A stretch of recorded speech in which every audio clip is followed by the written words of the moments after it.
Welcome to Tent Talk, the podcast with Nancy McCready, where we talk about life under the big tent of God's presence and the provoking process of discipleship. Here we go. All right, here we go from Vienna, Austria. We are here at our hotel right in the heart of the city.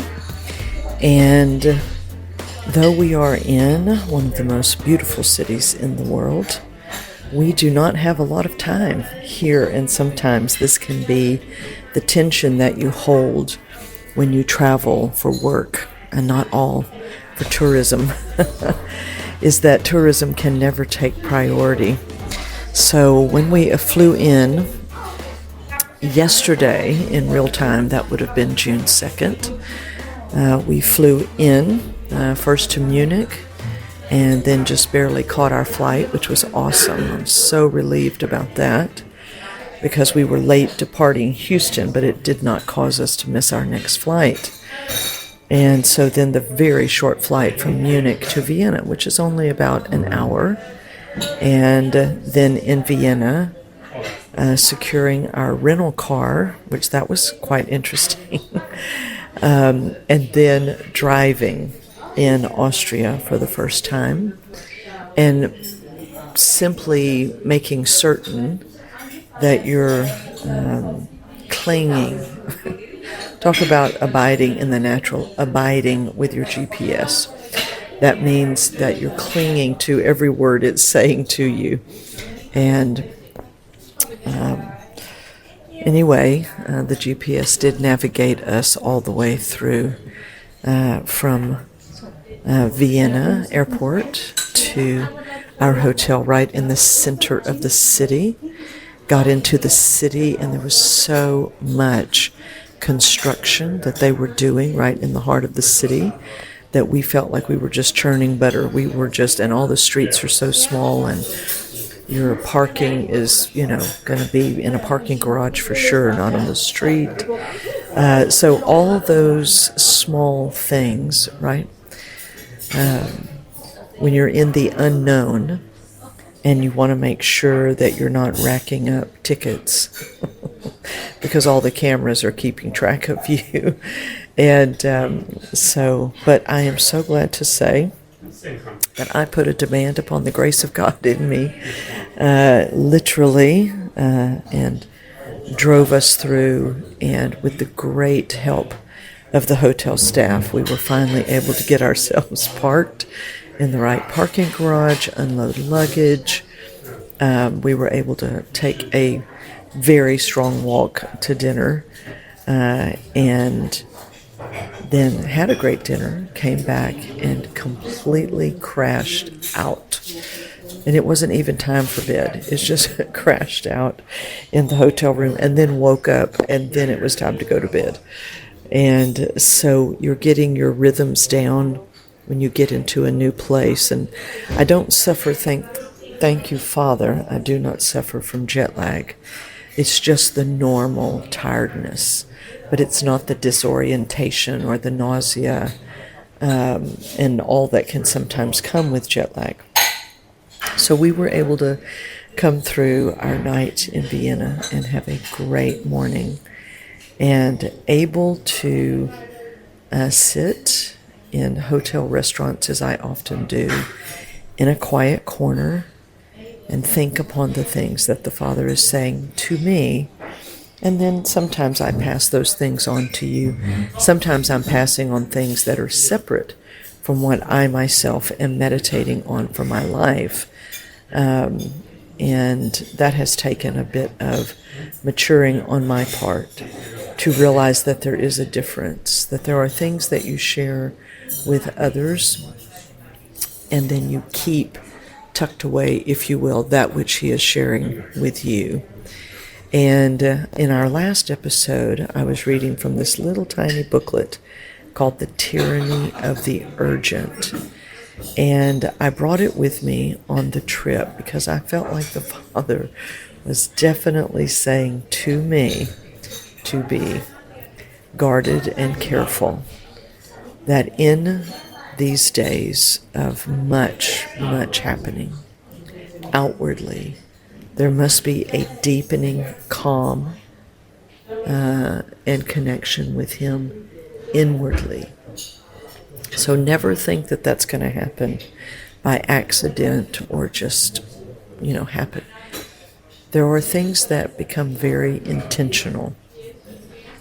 Even though they are already your habit, if they're going to deepen and be fresh and real with Him, then they must be intentional. We do not just lean upon and assume anything. Because for doers, it's very easy to go right back into long-held muscle memory. And we can get things done, right? Which once we thought was a virtue, and now we're like, Father, don't let it fight you. That it might not fight Him. Because we must be those who are ever pressed in, making certain that we stay focused on what He has determined for certain seasons.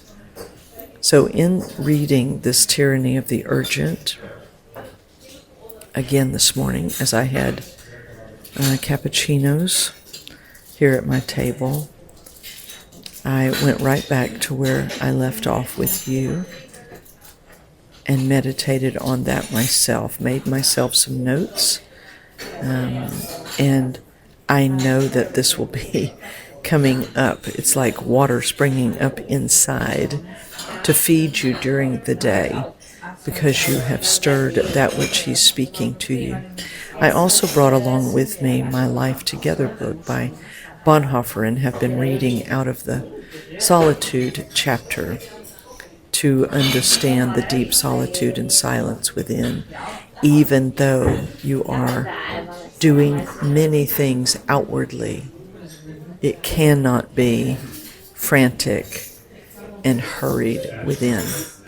So there can be two rhythms, if you will. It can look very busy outwardly, but it cannot be that way inwardly.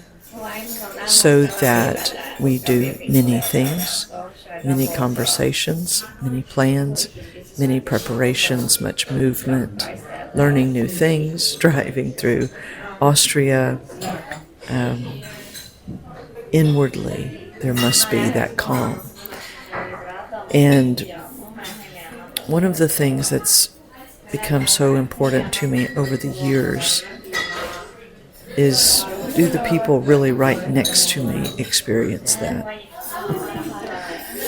And I don't know if Wynn was experiencing the great calm that was within me as we moved through customs yesterday and through passport checks and the airport, because I'm used to traveling alone and I'm navigating all those things on my own and have to rely upon myself.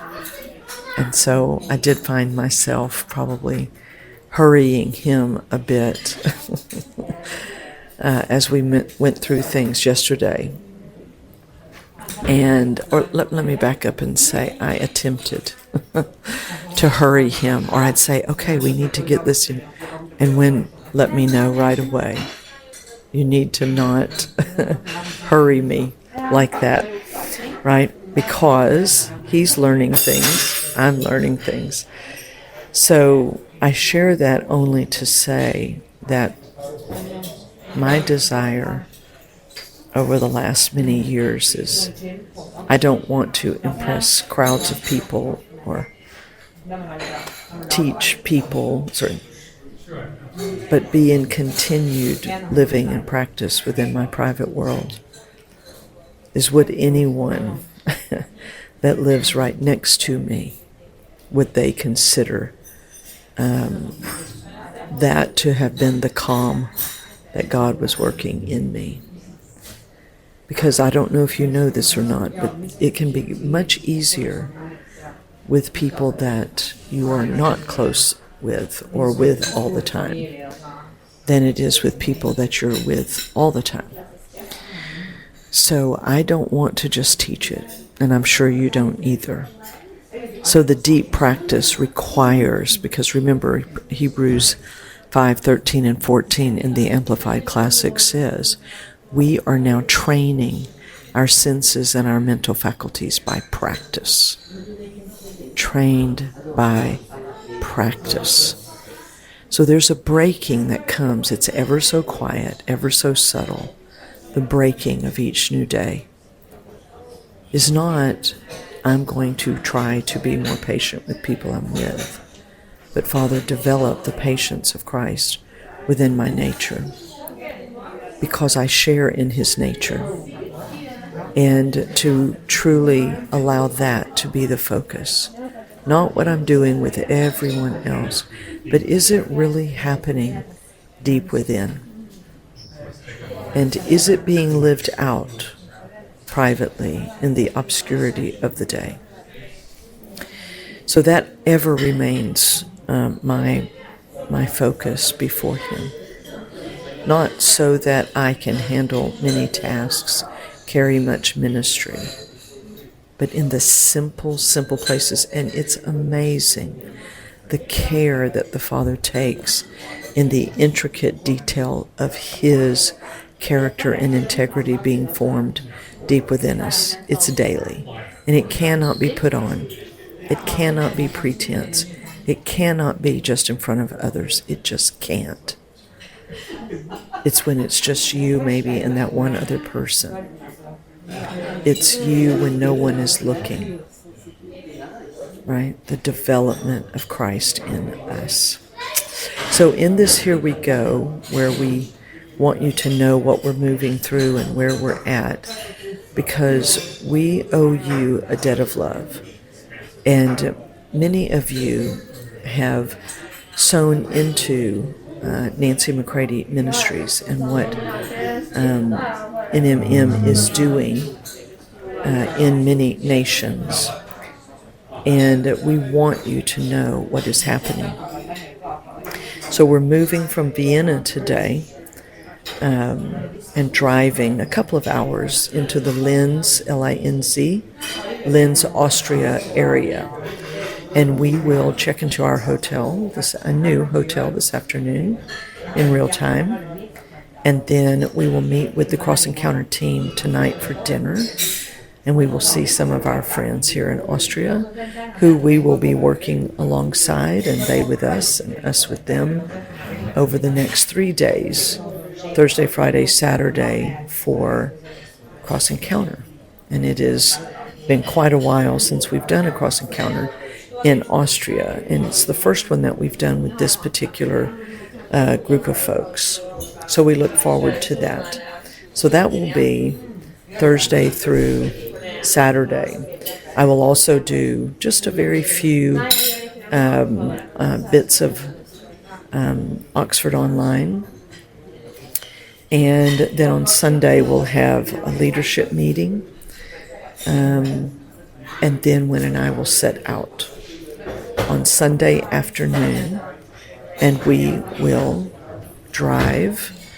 And then we'll have about 3 days of a board retreat. You may remember that Tina, who is on our board, she and I were able to have a board retreat for about 2 days in Edinburgh, Scotland, back in March. And now Wynn and I will have that, where we very specifically talk about the things that we are considering as a board, things that we are looking at for 2027. So we want you to know that though we feel a major shift coming in 2027, that does not mean stopping or retiring. It simply means shifting and making sure that we're hearing, where does the Father want us to focus our energies, focus our resources to all of those producers that we've been pouring into in this year. And even some conversations I had at the airport as we waited to depart for Europe yesterday. In new places, we have places that are just about to step into the early stages of this work. And so there are many places that they're ready to move on and go. And then we have places that need to be birthed and established so that they can be strengthened and confirmed. So those will have some of our focus in 2027. I won't say where they are right now because I wait to see the decisions that they will make, but the preliminary conversations are happening. So there are many, many things that go on, even in the midst of the great larger work of Oxford. And there are many other aspects of the work that continue. And we want you to know about that and how that ebb and flow works in the day-to-day. But conversations are so very important. And so Wynn and I will be talking about those things where that can be our focused conversations. And another part of the board retreat is just to have time together and to be able to think through some things, to pray together, to rest. I am so grateful to all of the partners of NMM, and I'm truly grateful to Wynn and Tina, who are the board of NMM, which means that I don't do anything without their input, approval, guidance, and that they help to oversee all of that. And for that, I am extremely, extremely grateful. Because I assure you, Wynn and Tina are not yes people.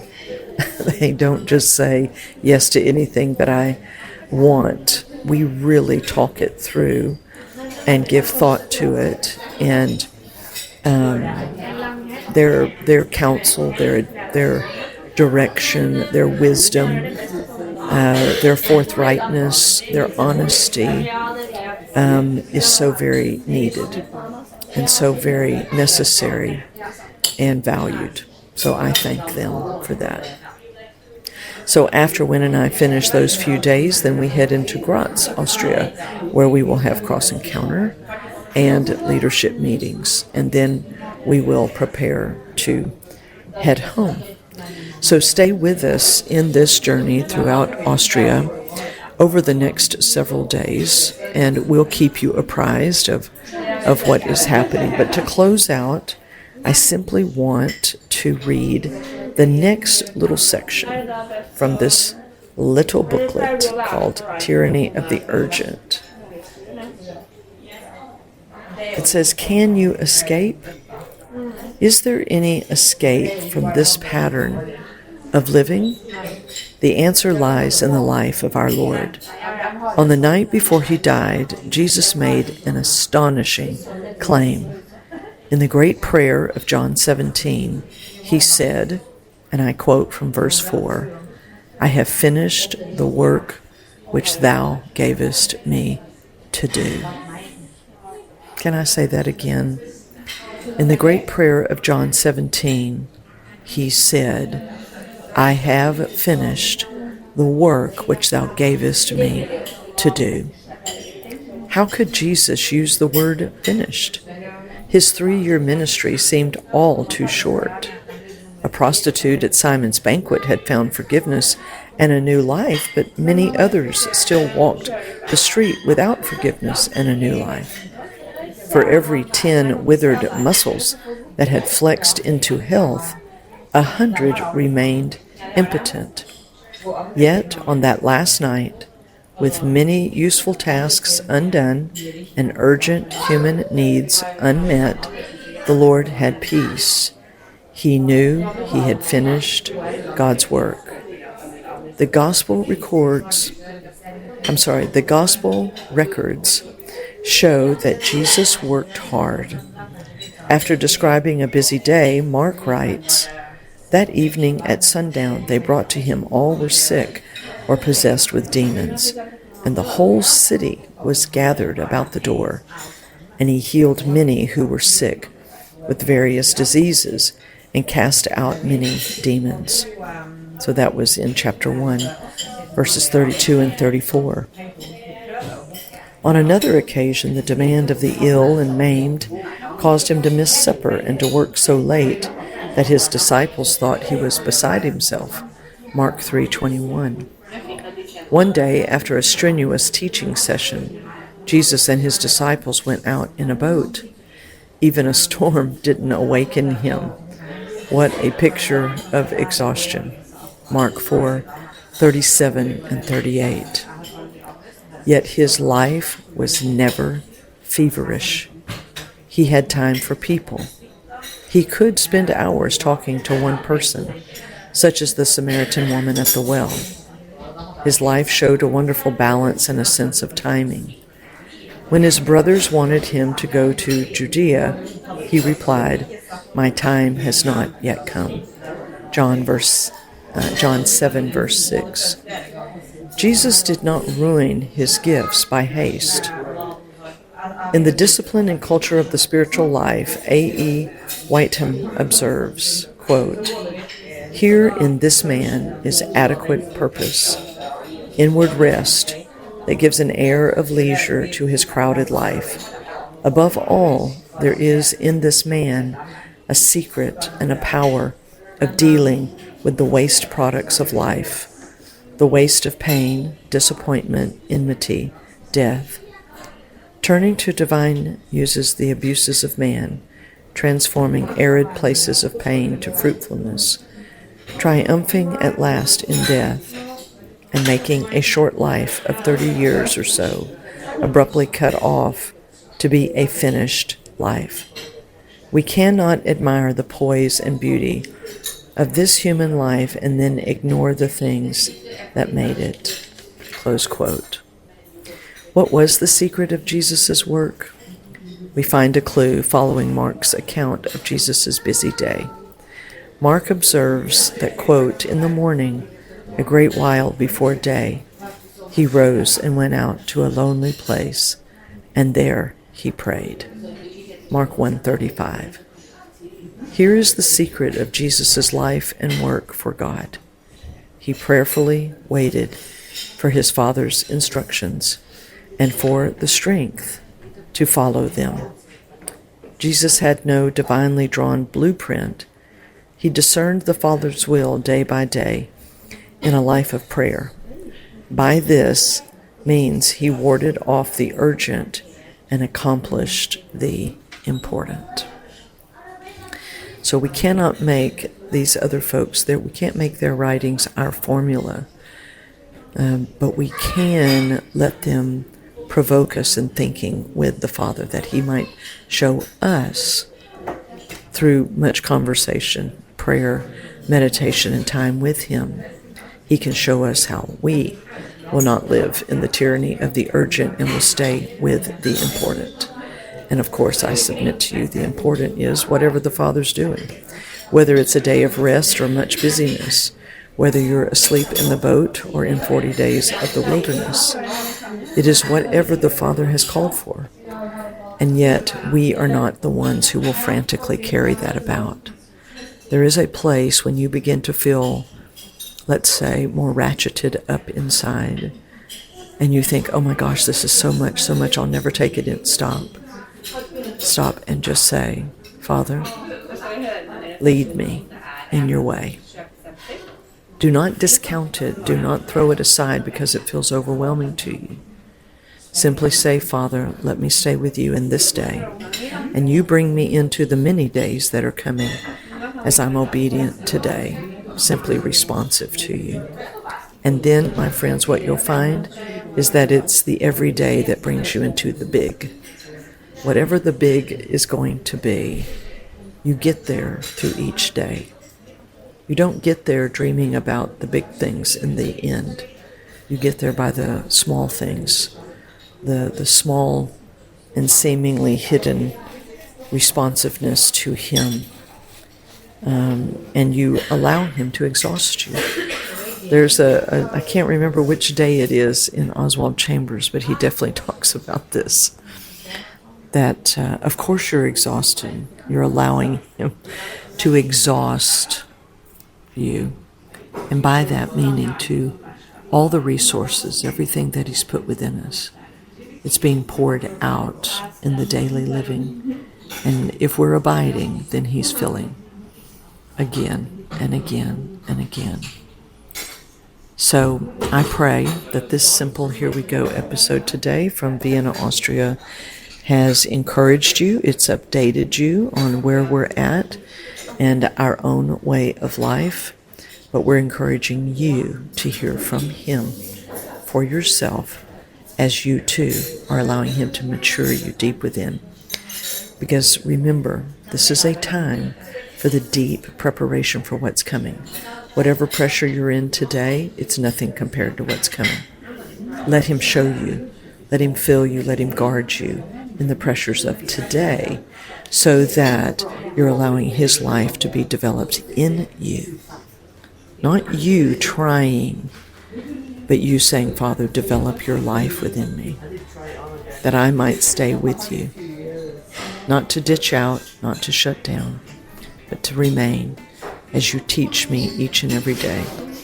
So as we are learning, we encourage you to learn. And I do look forward to the next time we'll be together here on Tent Talk. And it will be from a different part of Austria.